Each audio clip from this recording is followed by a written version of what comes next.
Hi, I'm Mitch, and welcome to the Restoration Road, where my guest today is Chief Meteorologist, my good friend, Kruse Smith. Kruse, thank you for being here. Mitch, great to be here. Parkview Field, a beautiful backdrop. Yeah, absolutely. Remind you of your initial days as a sportscaster?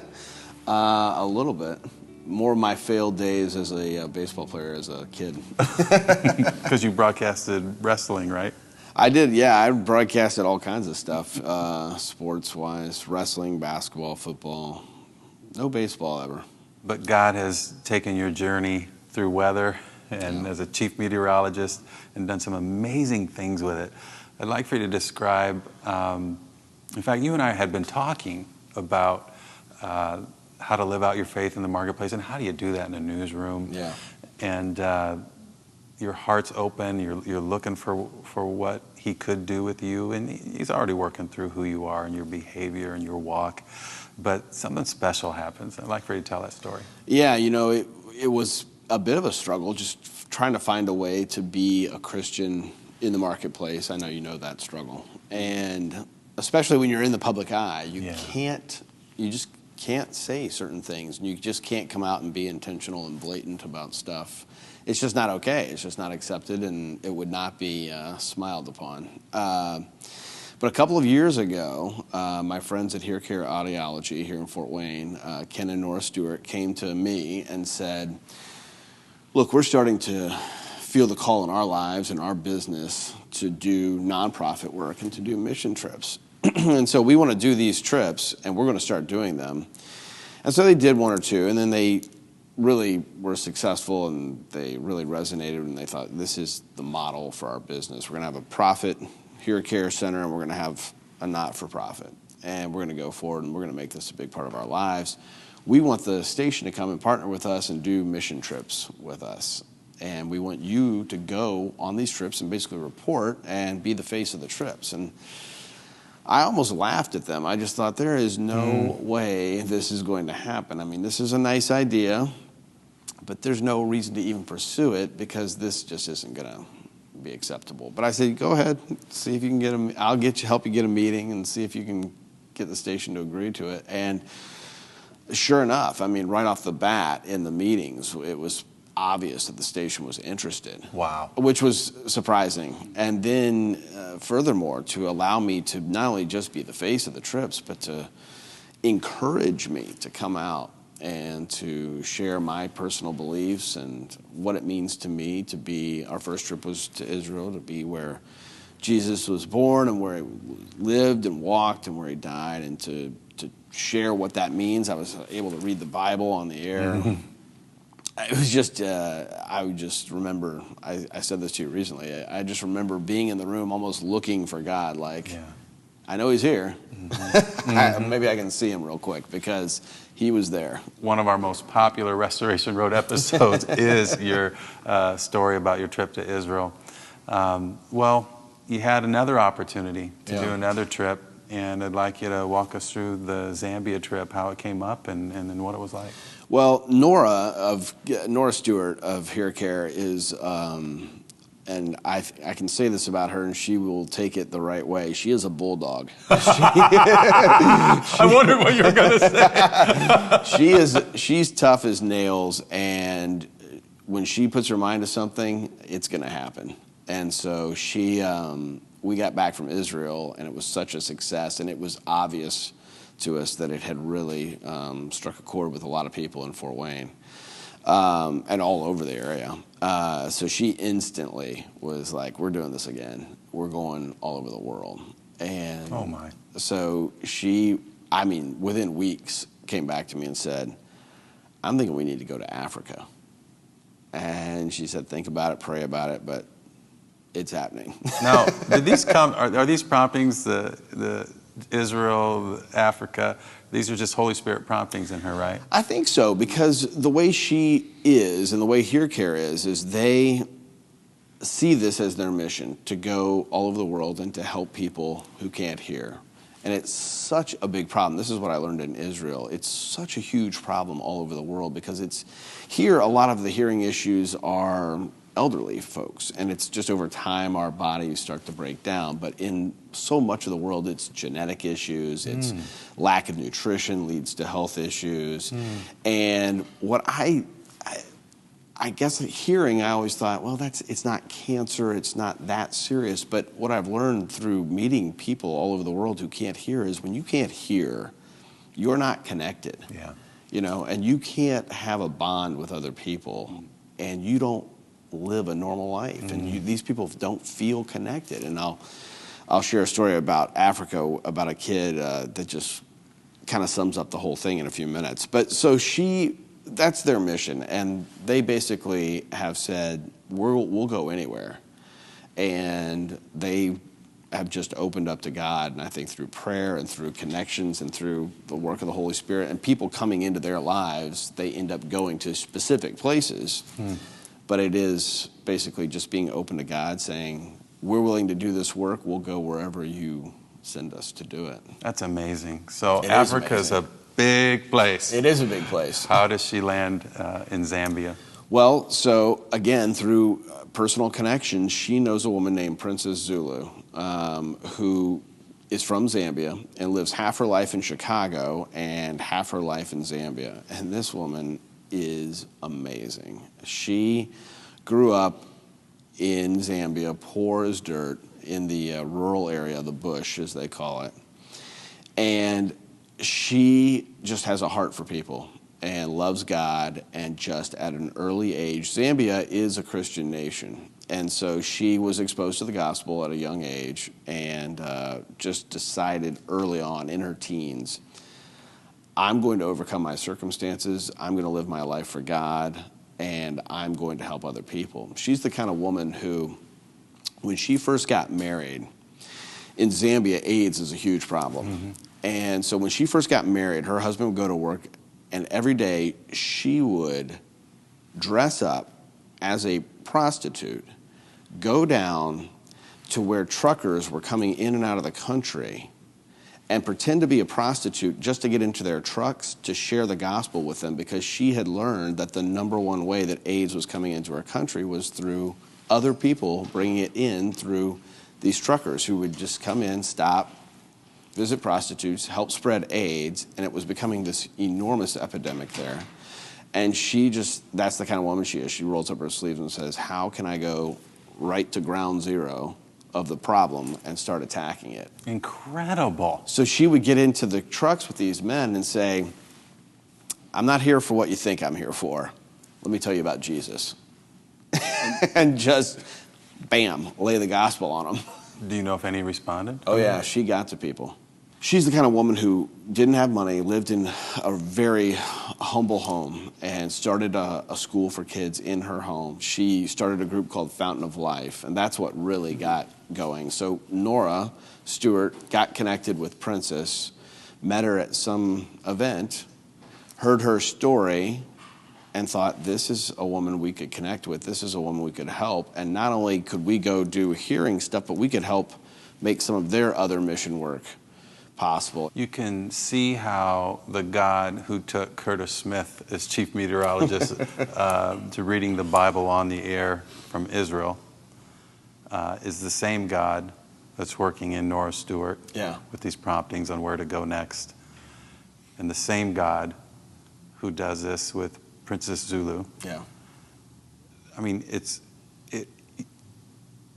it almost can't be described as anything but God.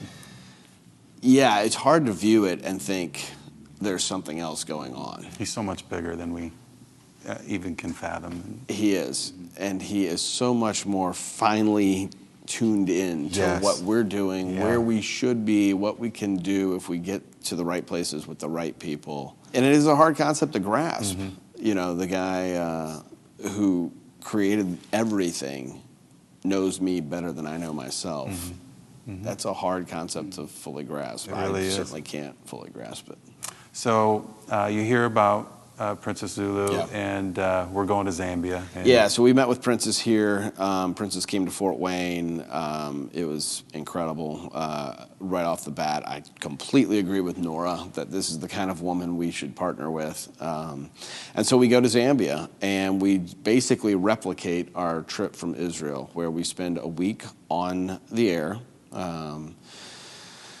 talking about God, showing their great work, and then we take a day or two in each place to do some of the sightseeing stuff. Zambia is in the southern part of Africa, and the southern edge of Zambia is where Victoria Falls is, one of the seven wonders of the world. People travel all over the world to see that. Yeah, literally about twice the size of Niagara Falls. It was breathtaking. And so we got to see that kind of stuff. I got to touch a lion. We got to be up close with cheetahs and elephants and giraffes and zebra. And so we got to show all that. At the same time, we were showing their mission work and talking openly about God and his love and God being the motivation for their work. I remember you posting a picture while you were on your trip, and it looked like you were really close to something that could eat you. Was it a lion? Yeah, well, it could have been several things. Yeah, I don't think a zebra would eat me, but but yeah, I was close. I literally touched lions. They have lions that they're helping to get back into the wild, and so it's a several-year process. And so while they are early in the stages of getting them back into the wild, you can be around them, even to the point of walking with them. And there are rules to it. You can't touch their heads. You can't, if they're sitting, you can't touch their tails.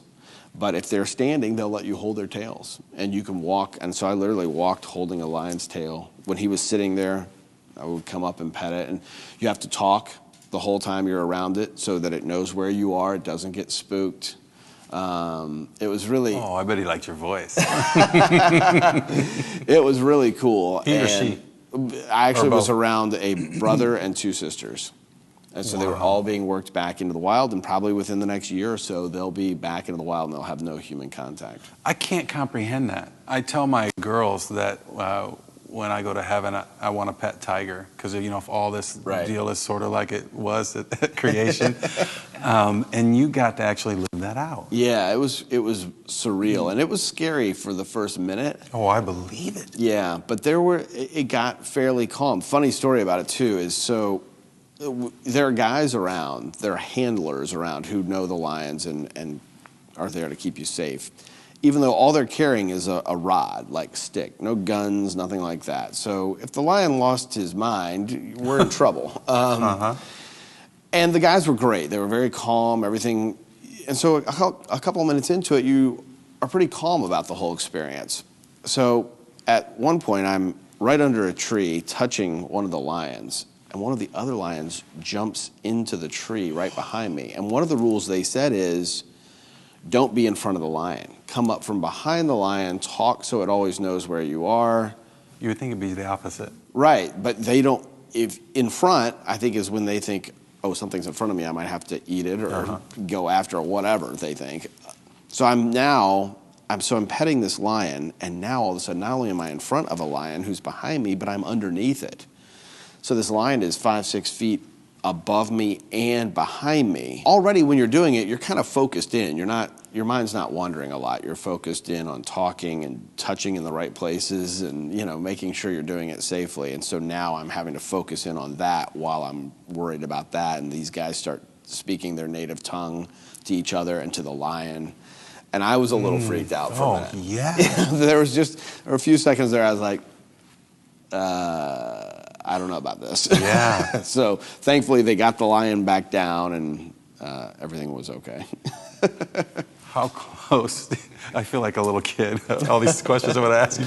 How close did you get to an elephant?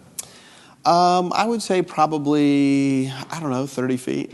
The coolest thing that With tusks? Yep. The coolest thing that we got close to, though, was a group of white rhino, which are an endangered species. So we were in this national park, and in Africa, a national park means the wild. You're out in the wild. So we're wandering around, and we're kind of on our own. You can go on your own, and there's everything. Crocodiles or alligators, I'm not sure which one. Elephants, giraffes, wildebeest, Komodo dragons. I mean, there's all these things. What's that? What's a Komodo dragon? It's like that. It looks like a little mini alligator. Okay. It kind of waddles. It was really cool. So all this stuff is just around us. We're out in the wild.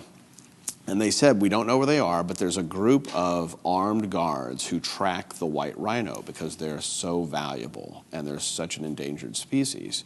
So we have to know where the white rhino are at all times. So if you come across the guards, they can lead you to them. Well, so we were looking for these guys, and we did. We came across this group of armed guards, and they said, yep, the white rhino are right back here. We can lead you to them. And so I walked right behind a guy with an M16 up to 20, maybe 30 feet away from this group of white rhino. And it was awesome. I mean, they're looking right at us. It was really cool. I didn't get to touch those, but that wasn't part of the plan. It's like being at a zoo without the walls, in a way. It really was, yeah. It's such a beautiful place. Such a beautiful place. Well, you encountered a lot of interesting people Yeah. and children, and you have a story about that. Yeah, we spent most of our clinic time was in the rural area of Zambia. They call it the bush. And this is a place where it's that level of poverty that's hard to imagine as an American. Mm-hmm. It's not American poverty where you might still have a car or a TV. Mm-hmm. It's the kind of poverty where you have no electricity, no running water. We worked at their clinic, but their clinic literally had no electricity, no running water, and no staff on hand. So if you're in this rural area and you get injured or need some sort of hospital attendance, you go to this clinic, and through some primitive means that I'm not even exactly sure how it works, word gets out that they need a nurse or somebody to come from another neighboring village, and you sit there and wait. And while we were there, we saw a young girl who was going into labor, who was literally laying on the ground in the corner of the maternity ward with no water, no electricity, no bed, and no nurse. Just sitting there having extreme pain. She was obviously in contractions. You just walk in and your heart is breaking for this girl because she is in immense pain. She's got to be scared. She's probably 17, 18, about to have a baby. Nobody there, not a soul with her. No family member, no nurse, nothing. So that's the kind of clinic. And then the other thing is some guy in his 40s apparently had a heart attack or something, showed up at the clinic while waiting for the person to come. He died while we were there. And the mourning and the wailing it literally brought us all to tears. I mean, you couldn't hear that kind of human pain and anguish and not be moved. So while we were there doing our hearing work, a guy literally was brought to the clinic in hopes of getting help. No help to be had, and he died. And it was probably the saddest thing I've ever witnessed. Yeah. And their whole village was gathering there outside, just moaning and groaning and wailing and singing songs of sorrow. It was incredible, so incredibly awful. And so death and life taking place at the same moment. Exactly, and both in these dire situations. So we're working in that kind of an environment, and somehow through notes posted up on trees, word had gotten out that we were going to be there, and there were dozens and dozens of people coming to the clinic to get hearing help. And so our team sat there and tested. We bring all the equipment in, we test, and then we help, and we fit for hearing aids, and we change people's lives. And so do you help a little bit with that? I help a little bit, yeah. Most of the time I'm doing kind of the TV stuff and writing and covering it, but I do get to pitch in a little bit. And this last trip, my wife and my oldest son, Brooks, got to go, and they really pitched in, really helped. Brooks was in one little corner for one day. He must have been there 12 hours and did not leave for water, didn't go to the bathroom, just sat there and helped kids. I think he got in there, saw the need, saw what he was actually doing, and thought, I can't take a break. If this is what we're doing, this is what we're doing. That's amazing. Yeah, and my wife the same way. I mean, both of them just absolutely put their nose to the grindstone and did not stop. So in the midst of that, you know that you're helping people and you know that it's changing lives, but sometimes you almost have to take a step back. So we went back the next day to do another day of clinic work, and one of the dads who had brought his son came back that day and said to Ken Stewart, I just want to tell you what a difference you've made in our lives.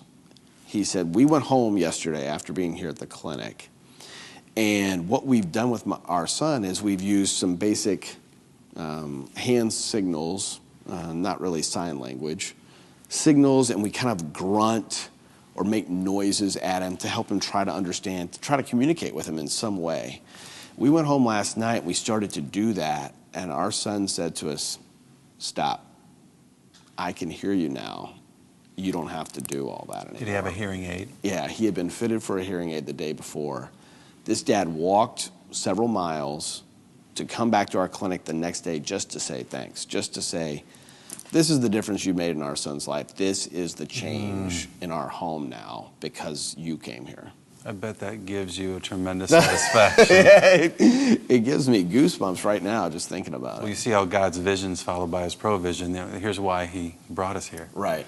You talk about the father communicating with Stewarts. Did he speak in English, or do they have an interpreter? Yeah, there is some broken English there, and most people were able to get a conversation carried through. So there was every once in a while there were interpreters, and we had a couple with us to help, but a lot of broken English that you could piece together enough. So you would use the notes on trees kind of thing to let people know in advance that you were coming. Yeah. And how many clinics did you set up over the period you were there? 3 or 4 days of it, and then we did a day or two where we were traveling, and then the day of sightseeing.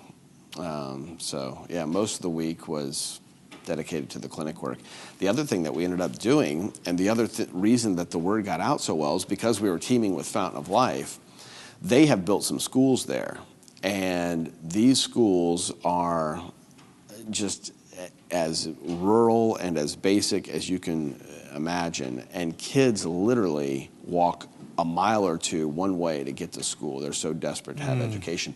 We met a kid who broke his hip as like a 2-year-old.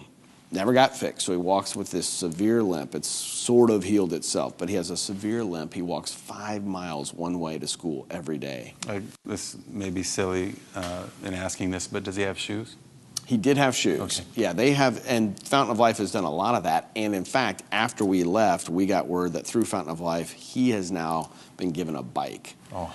So he has a bike to make that 5-mile trip to school every day. But they go to school with no electricity, no water, none of that. We were in a room. I did a stand-up that's what we call in TV, when you're on camera. I did a stand-up in this room, 110. It was no bigger than a normal classroom here in America. 110 second and third graders, no electricity, and then the 2 teachers actually live there. They don't have a home. So the kids leave for school, they sleep in that classroom with no water, no electricity, nothing. Oh, my. That's the dedication that those people have, and that's the desperation they have even for basic education. And so Fountain of Life is trying to help those people. And one of the things that we got to see is we got to be a part of a groundbreaking for a new clinic to replace the one that we were there with no water, no electricity. So they're going to have a maternity ward where someone can show up and have some level of comfort, some water, some staff member there. Maybe a generator? Yeah, I hope so. There's definitely going to be electricity. Oh, great. Yeah, so they're getting all of that to them. Oh, wow. And so to see that in ways that we just take for granted, schools, hospitals, these are dreams for people in rural Zambia. My dad was in a third world country and saw the prison bars on the windows of a hospital. And he asked his guide, why do they have prison bars on the windows of the hospital to keep the patients in? And he said, oh, no, no, no. He said, it's to keep the people out.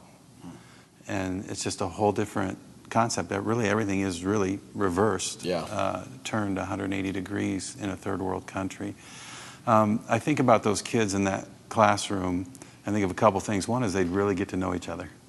It's true. And through all that intense conflict, they would grow in community with each other.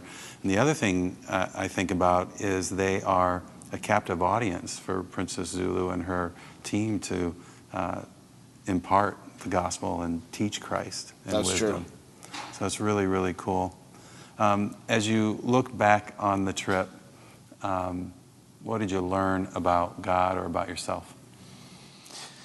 Well, I think anytime you go to that kind of place, the first thing you learn about yourself is how much stuff you have, how much comfort you have, and how unnecessary so much of it is. And I think that was, not only was I learning that lesson and getting that taught to me, but to see it happen through the eyes of Brooks, my 17-year-old son at the time, was incredible, because he was over there thinking, when I first was going to come over, I was thinking, how am I going to be away from the PlayStation for 10 days? How is that going to go? There's no cell service over there? What does that mean for me? And he gets over there and he meets these kids who literally have nothing. And the opportunity to go to school causes them to react like someone gave them $1 million. It was eye-opening to him, and to see it through his eyes was really touched me. But that was the number one takeaway for me is, all the stuff that we have and that we get caught up in here in our daily lives is just not that important. No. It's just not that important. No. We think of it as important, and our schedules dictate how we're so busy, and we have this going on and that going on.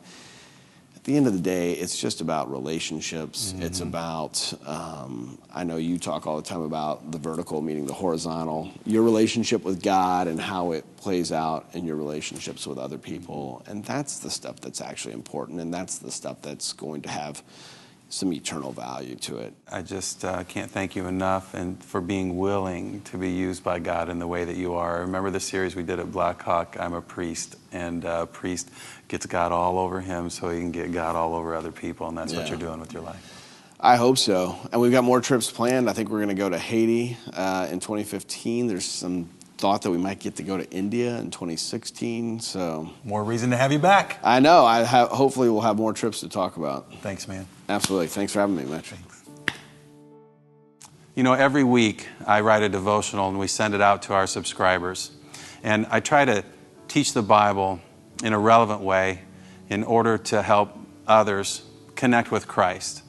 And so if you'd like to be part of that subscription list, just go to our website, therestorationroad.com, and sign up for our weekly devotionals. Thank you so much for being part of God's restoration of our culture.